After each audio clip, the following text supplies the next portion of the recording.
beautiful people. So today I'm making this 360-degree peplum. It's very easy. So how we're going to be going about it is that let's go to the cutting table, then I'll explain what we need to do. It's beautiful and it's very, very easy to achieve. If you want to go for 720, just go for 2 of these and it turns to 720, sorry. So now with the calculation, the normal percentage we use for full circle is 6.28. So anything you want to do, you divide your waist by that. So my waist measurement is, for my client, is 29.5. I'm going to be adding 2 inches as sewing allowance, so that will give me 31.5. So I'm going to be dividing that 31.5 by that 6.28. It's a universal measurement. It's a standard measurement for measuring circle. So when I divide that, what I got was 5.01. So I'm just going to approximate it as 5 inches. So that will be the radius for the circle for the waist of my client. And the length of the peplum or the flare is going to be 7 inches. So I'll go and fold my fabric and then we can get right into it. So that is basically how you calculate it. Whatever your waist measurement is, you add some sewing allowances. There are some people that even like to pleat it.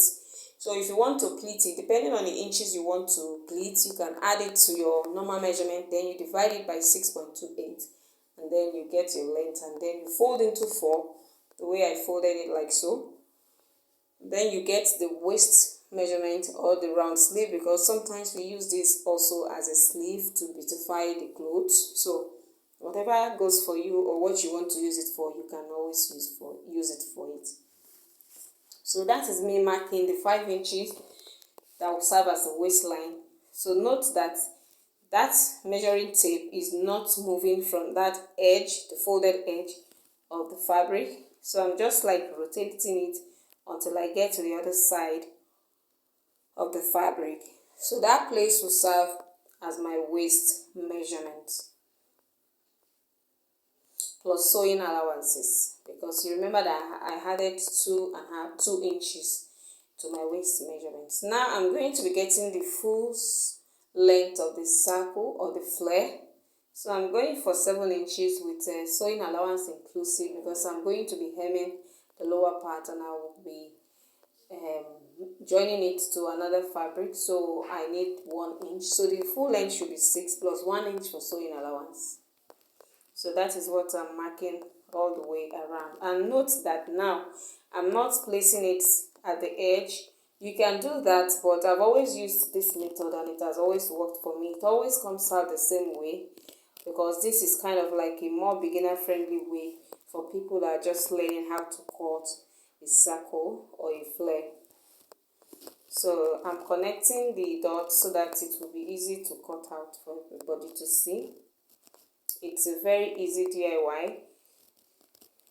Please, if you have watched to this level, kindly subscribe, like, and please kindly share to anybody that would need this. Thank you.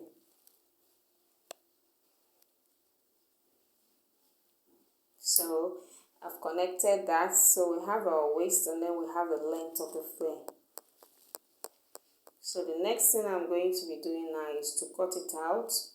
And after I must have cut it out, I'm going to be ironing a paper stay or a gum stay to make it thick, because I'm making use of a doll face material. We all know that doll face is not that hard. It's a soft fabric. So I need the peplum to like have that thick thing to look strong and have weight.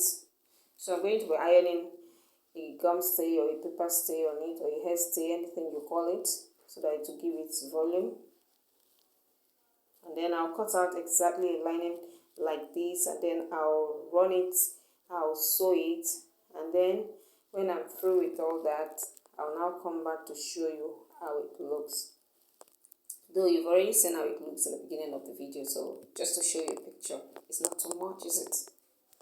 So that is me slitting the other side to make it one. Yeah, so you see how it is. That's why I said I wanted to iron that thing to it to give it volume. So it's a very easy DIY. Please, thank you for watching. stay tuned for my next tutorial. Love you all. Bye.